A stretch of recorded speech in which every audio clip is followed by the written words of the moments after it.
Welcome to the Tourism AI podcast, where Josh Houston and I talk about all the things at the intersection of artificial intelligence and tourism. Josh and I have been so busy for the last little while, thinking, talking, planning, strategizing, and today we wanted to talk about really our topic is going to be less planning, more doing. Despite the fact that Josh and I have been planning like hell for the last month, we want to kind of bring you where our planning has taken us. And it's really based on learnings that we've had over the last year, but more specifically, I would say over the last 6 months. So, just to build some context for you, we've been delivering our AI adoption framework with clients in a variety of different clients and have gotten a lot of good feedback. It's been very positive. But we've also had a lot of lessons learned in terms of kind of how to make it more valuable for people, how to make it more actionable more quickly. And, what we're learning is that, people just want to get to work and just want to figure out how to use the tools. And so we've been adjusting our service to kind of just focus on that. So today we're going to talk a little bit about what that looks like, what it means, and how you can get started in your AI adoption journey faster without spending I'm going to use some words here, a shit ton of money on consultants that are going to create reports that probably will sit on a shelf. So, Josh, that's my introduction there. Why don't you kick it off here and provide me with some insights that you've had over the last little while here as we've been thinking through how to move forward in the future here. Yeah, I think the predominant top of mind thought here is the way that we help businesses doesn't have to follow a specific rule set. And I think a lot of agencies and consultants default to what do the big consulting agencies do? Like what are the McKinsey's up to? Accenture, PwC, what are these organizations doing as they help enterprise Fortune 100s, government, largest government agencies? They're taking a very slow and methodical approach because that's what you need to do when there's that much volume, size, opportunity. You're talking billions of dollar opportunities. You take your time, you measure everything multiple times, and that's just not the reality of the average business. The average business is 5 to 10 people. It's small. And so what we've learned is there are things you can obviously glean from what the big dogs are doing, but there's also lessons that they can't teach you because they're not working with small companies, normal businesses, the everyday local organizations that we like to talk to and work with and help. So the biggest thing I'm thinking about is the way that we're delivering results has to be different. And that means challenging the norm of what maybe traditionally worked in other, service vendors for other types of things. When I used to be a brand strategist, we would take a lot of time to develop these consulting deliverables of, here's your brand identity design package or your brand strategy. We're going to help you get from here to there. We needed a lot of face time. We needed to sit down with people. We needed to have these big discussions about the trajectory of their organization. One part business strategy, one part design, one part, people and change, right? And so what we found though with the AI adoption services especially is it's so intimate for each person. Everybody's on their own AI journey, and the best thing we can do to help them is to help them navigate their journey, which is a completely different need than creating a plan. Right. That's the main difference. What people need is to know and understand, how do I get a little bit better at using my computer, at organizing my files so that I can leverage AI. Those are the three kind of what we found is people in their relationship with computers really does matter. When we talk Mhm. about organizing your files, this often brings up understanding how cloud works just in general, how to name and organize and store, and like where you put your files matters when you're trying to be productive and using them all the time with AI. And then thirdly, what buttons can I push in the AI tools that I'm using so that I am getting the most out of it and spending that time productively. When you think about those are the three things, it becomes much more of a training and a coaching environment and much less of a planning and thinking and strategizing. Yeah. Because we don't need to strategize the same plan, which is help people figure out how to be a better computer user, help them store and organize their files better, and create the right files, and then use the right AI tools for the right activities. So yeah, the main difference is like the shift from let's plan, think, and talk to let's get together and spend some time solving what you're working on today and Yeah. teaching these three categories as we go. Yeah, and it's really important, Josh, because I think, well, I know that the majority of businesses in tourism, especially, are very small businesses at the end of the day. And so, and quite frankly, I'll be honest with you, it's like, most of them have the same set of tasks that are to do, you know what I mean? It's like running a tourism business or even a DMO, you sort of have the same set of tasks to do across the board, but you might do them a little differently. You might have, to your point, different experience with computers. And so for me, this whole journey has been about how do we make this as accessible, not only from a consulting perspective, but also from a pricing perspective as possible for people, right? And so what's really exciting about our process that we've kind of been introduced, that we're introducing now is, one, we still have our full AI adoption framework process, but we're iterating it. And so I think maybe at some point in this podcast we talked about our AI intuition sprint concept. Maybe we didn't. I'll have you unpack that. But basically, what we're doing is we're changing the last part of our AI adoption framework process from our AI enablement sessions to our AI intuition sprint process. So you're actually going to get more face time with us. But that FaceTime is actually going to be like literally sitting down and helping you do your work with AI and teaching you how to do that, and then teaching you how to identify patterns and how to apply context and how to, like, essentially we're going to be helping you build custom GPTs or whatever tools like live on your work, which is super exciting. And so to me, I think from a consulting perspective, also it gets us to the heart faster. So like, you still will get a report from us at the end of the day, but it's going to be much more like granular in terms of your actual work, your actual priority. Like it'll get us deeper faster as opposed to sort of a broad conversation that's sort of talking in generalities, right? So I think that's going to be really good. But what's cool about it too is that if you're obviously the AI adoption framework process is a fairly big process and there's lots of moving parts and it's more expensive. So if you're not there and you're just a small business, you just want to get to work, you could just start with the AI intuition sprint and just get going on that, right? So, really, really accessible. We're talking about a $1,500 consulting program that's 4 sessions, that just like 4 sessions, like roll up your sleeves, get to work, right? So I think it's really exciting. I personally, and I'm going to just say this, like I've never had an interest in working with enterprise size companies, with big businesses. Just never been an interest for me. I'm a small business guy. I've been a small business guy my whole life. I've always wanted to help the little guy, and I really feel like we've nailed it here in terms of how to help the little guy. Like $1,500 to supercharge your work in real time, I think is like honestly such a steal of a deal, and you're going to get so much value out of it that, like, I think it's going to be a no-brainer once obviously a few people have to try it. I think it'll sell itself after that. And more importantly, I think people are going to be sort of excited about this. I'm going to share a little anecdote actually. So I'm part of a group chat on WhatsApp with my brother-in-law, and it's him and his buddies who are kind of my buddies as well. And just yesterday, it's one of the people in the group chat was like, "Hey, this AI thing, like, is this really a thing? Like, I keep hearing about it. Like, does anybody know about this? Is this just a bunch of BS and whatever?" And it was interesting. So I kind of just sat back and allowed the group chat to sort of take off. And it was like the conversation was like around things like, oh yeah, everybody's talking about how this is going to change the world, but like no businesses are actually doing anything with this, and like, or businesses are spending a ton of money, but they're not actually getting any value. Like it was like this is the conversation. It was very interesting because again, I was just sort of observing, and then I jumped in and I was like, well, actually, this is how you need to think about this. And every job is just a series of tasks and repetitions and patterns and all these things. And honestly, I was just sort of explaining the concepts, and people are like, oh, well, that makes perfect sense. Like, how do I get started, kind of thing, right? So I think to the point of everything we've been talking about and everything we've been learning, this space has been so overcomplicated. There's so much hype. There's so much sort of going on. And it's just like, how do we get it as simple as possible?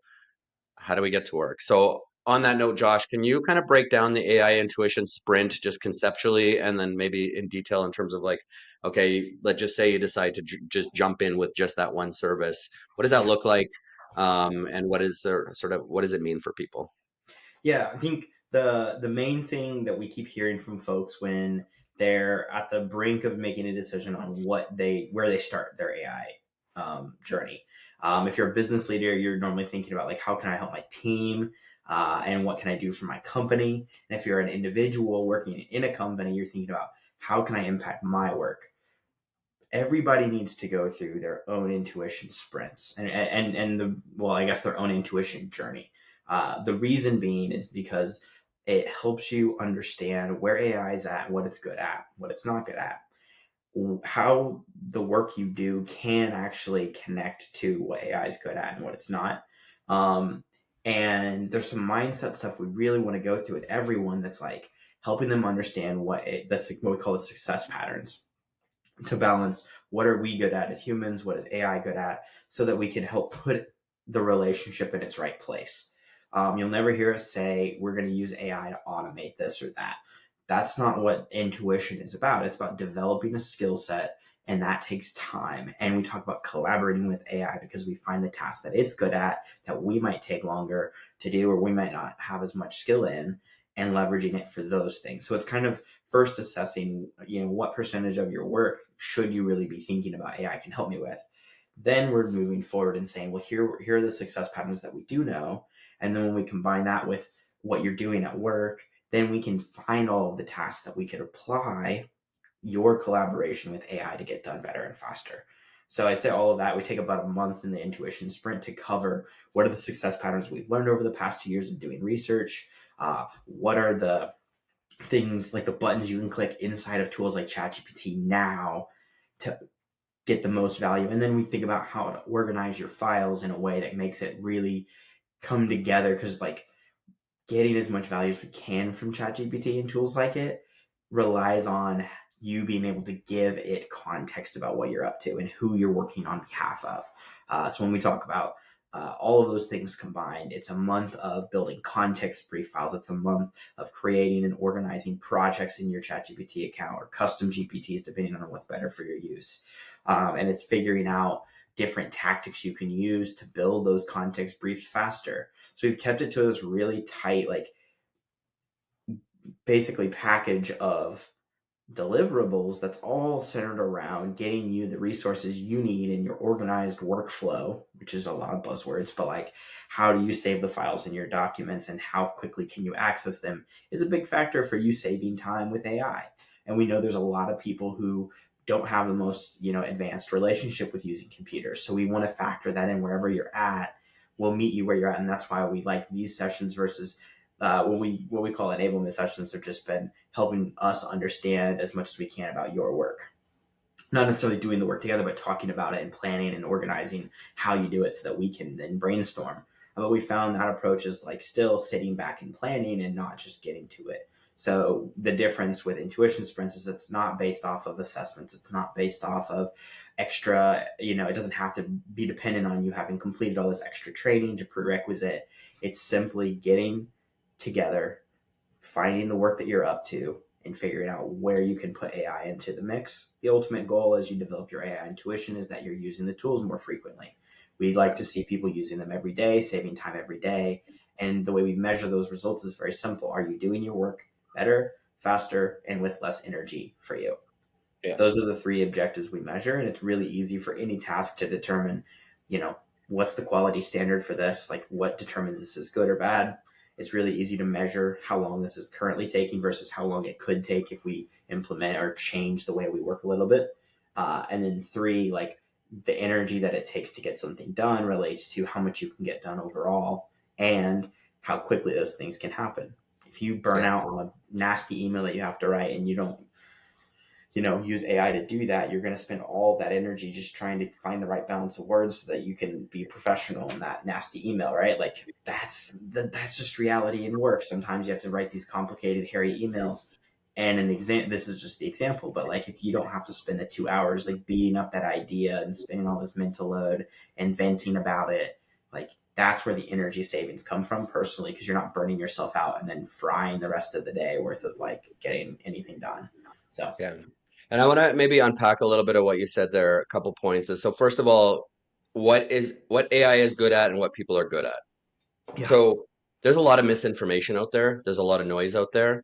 And people think the AI of today is like some magic thing that can just do all your things for you. And then when they try it and it doesn't do it perfectly the first time, like a one-shot prompt or whatever, then they're like, "Oh, it doesn't work," right? Because we've been sold this bag of goods of what it is, and it's not accurate.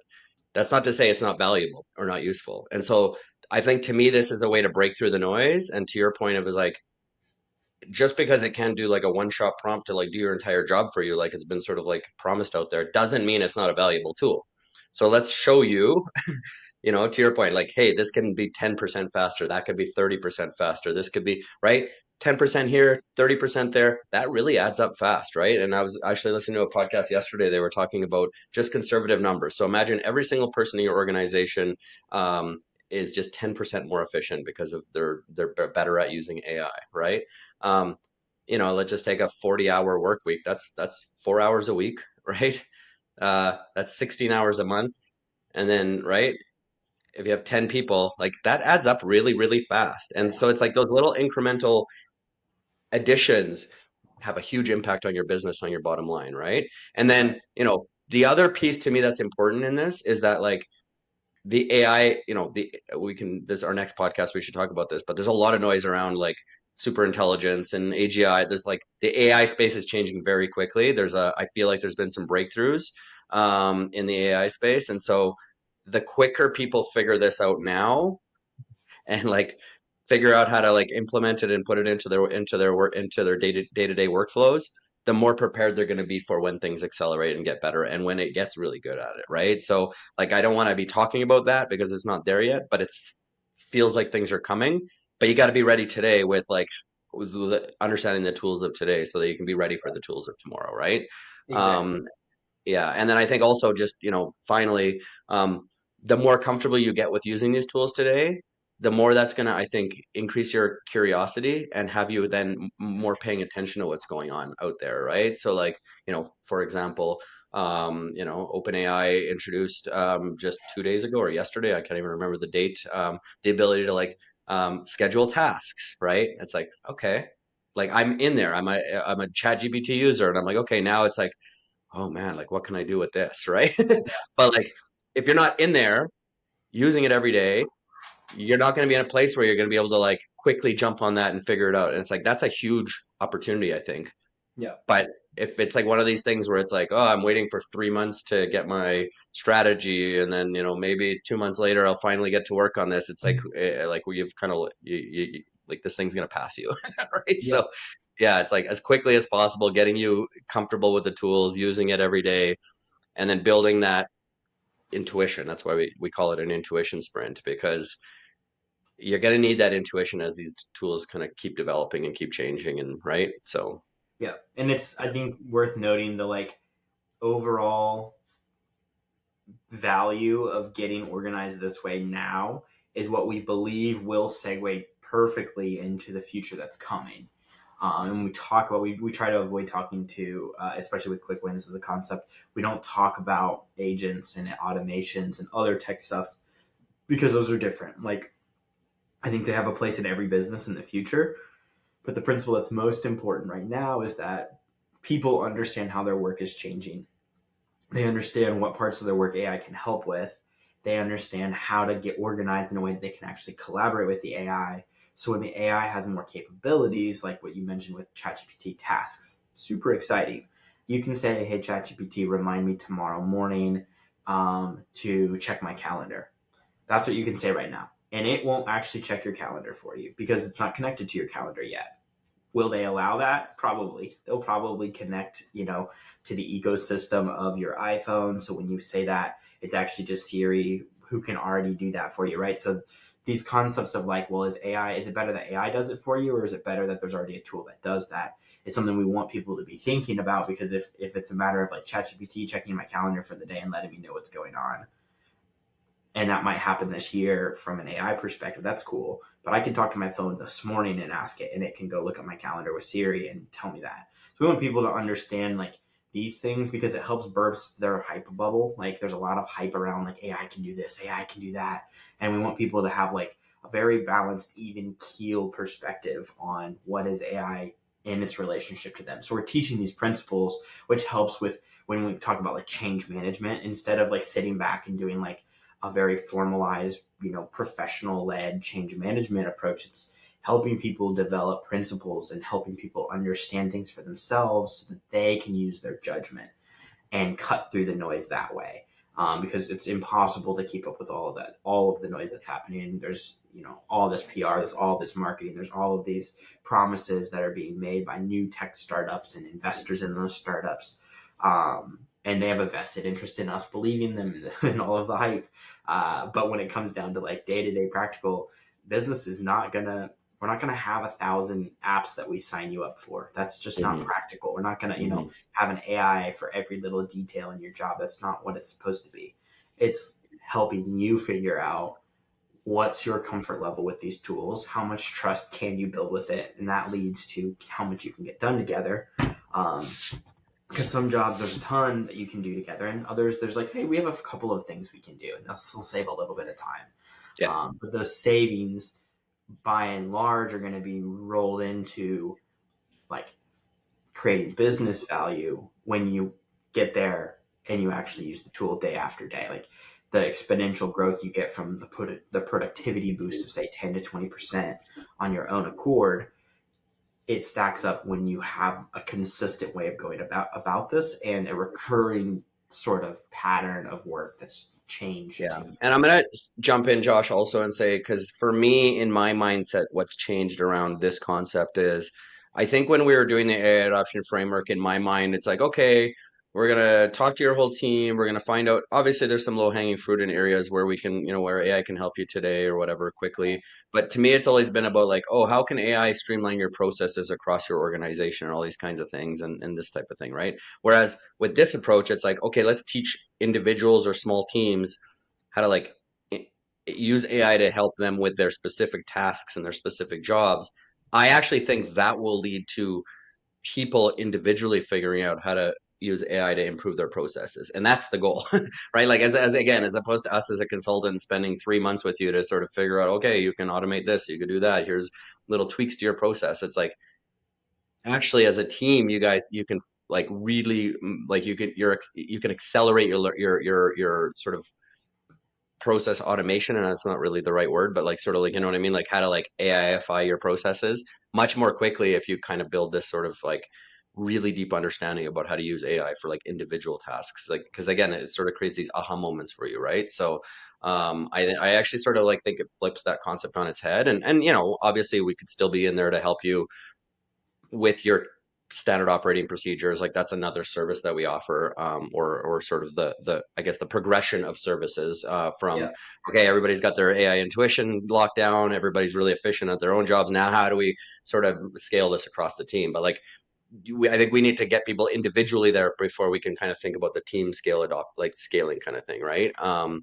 And so that's kind of, I think, to me the aha moment that I had when we were thinking about this. Because again, as a consultant, it's like it's pretty hard to go in and be like, okay, we're gonna, automate this small piece and automate, but it's like meanwhile nobody's like using the tools day to day in their actual jobs. So it's like, okay, well, we're kind of missing the point here, Yeah. right? Well, Yeah, what you're describing there is like the change from putting the onus on, say, the IT division, like the technology or innovation team, to the everyday person. And the everyday person is going to create more value than the IT. And I'm sorry if I'm pissing off the IT people out there. In small businesses specifically, mostly because a lot of companies don't have an IT resource, whether it's someone in house or someone they work with. When you go to medium sized businesses, they do. But one of the things we've learned by doing both technical projects and training over the past 2 years is that technical projects take a lot of investment. They take a lot of time. There's a lot of nuance. There's, often a good payoff, but for a small business, that payoff may not actually be worth it when there are great tools that you can get started with now.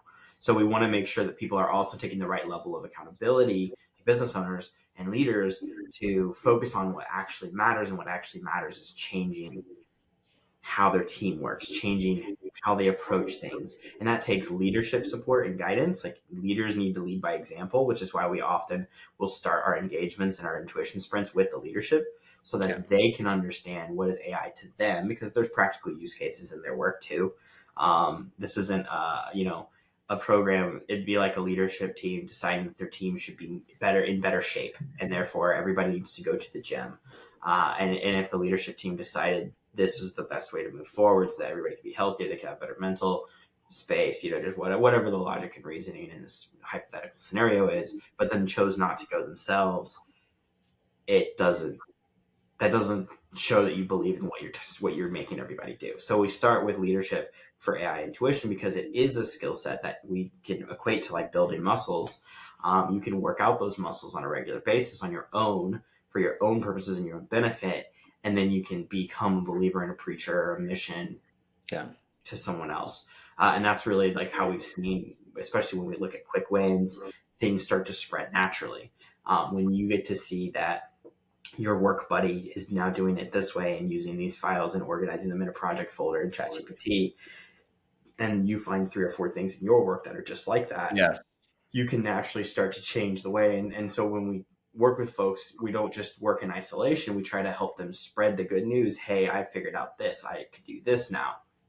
And Yeah. these small changes are very incremental, but when they start to spread within a company and a team, you start to see everybody making change and Yeah. developing momentum together and accountability. And that's what you need to change the way that you And then do they it. can teach each other, and then they can accelerate the learning. Yeah. Yeah. Yeah. Exactly. Yeah. And it's So not we're gonna. about putting us that like, it's not putting us in the way of someone's progress. Like that's the other big thing Yes. that I think, back to the beginning thought of how is this different from traditional consulting? We're not saying you need us to be with you for all of eternity into this. We just want to get you the skill sets that you need. We want to help you solve all the curious thoughts you have about things that are in front of you. And as we're doing that, we're training and handing over as much as we can based off of our experience, what we find together, so that your intuition is growing. It's like you hire a coach at the gym to help you build muscles, Yes. but you don't want to work with that coach forever. And some people, maybe they like that. They like the Sure. structure of the coach. They want to budget that into their lifestyle. So you always have a coach with you. That's I great. think that's a good. I think that's a good analogy. I think that's a Yeah. good analogy, Josh. Yeah.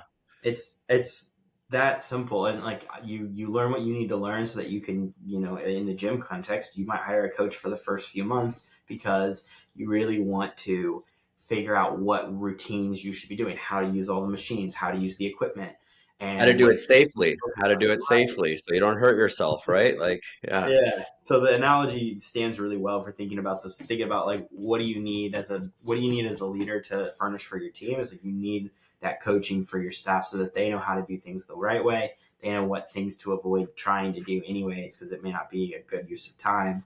They need guidance on what are the principles to follow, what values should you be thinking about, because that can help you make some of these decisions that come up along the way. Yeah. That's the sort of stuff that comes with intuition. That Yeah. doesn't come from just going and getting education. It doesn't come from being trained, in a Yeah. group setting always. It doesn't come from, a consulting deliverable that's like, here's a 145-page PDF about how to do it. Like, Yeah. and we've been, I think we, in terms of the services we offer, like we're still challenging ourselves every time we work with a client to like make the deliverables we give them as simple as and straightforward as possible so that they're actionable so they can get to work right away. Yeah. um, Exactly. yeah, this is what it's all about. Yeah, yeah. And I'm gonna just quickly, today's gonna be a bit of a shorter podcast, but I'm gonna end maybe with this story, which is my own story. And you know this story, Josh, because you've been a part of it, is that like, when we started working together, I had all these like, hey, let's do this project, let's build this thing, let's do that thing. And now I'm back to like, no, let's just really get our team like hyper good at, we've kind of like pared all that down, and now it's just like, how do we get super good at ChatGPT, and how do we get super good at Google? Because we're a Google workspace company, right? And just yesterday, actually, Google announced that they're now making Gemini for free in Workspace, which is amazing, right? So, right, so it's like back like myself, I did this, right? Is like I started my AI journey with just the basics, then I got all these ideas of all these projects and let's build this, let's build that. It's going to be amazing, this and that. And it was like, those things don't quite work the way they are. Or they're more expensive than I thought, or they're more complicated. And now I'm back down to like, okay, how do we double down on just like using the tools that exist out of the box more productively, more efficiently? How do we get our team more right? Building that intuition, all that kind of stuff, right? So like now when I meet with my team on stuff, um, every single meeting I have with my team is like, let's use ChatGPT to like do this, right? So like I have a person doing sales for me right now who's new to sales, and it's like, okay, we promised this audit. Okay, let's use ChatGPT to figure out how to do this audit, right? Okay, we promised this. Okay, let's figure out how to use ChatGPT to do that, right? So it's like it's very like roll up your sleeves, let's get to work kind of thing, right? So I think to me personally, in my own personal journey, it's like I've gone full circle. And like honestly, this has been like a really big epiphany for me in terms of like, okay, now I got this figured out. Now I know exactly what we need to do. And so like I'm really excited like to just start running as fast as possible. So Yeah, love it. nice. Awesome. Well, that's the end of our episode today. We're going to be a little bit shorter today, but we just wanted to sort of talk a little bit about that. We're going to be making some announcements and putting out some new service offerings and things like that right away. So stay tuned. Thanks, Josh. Bye, everybody.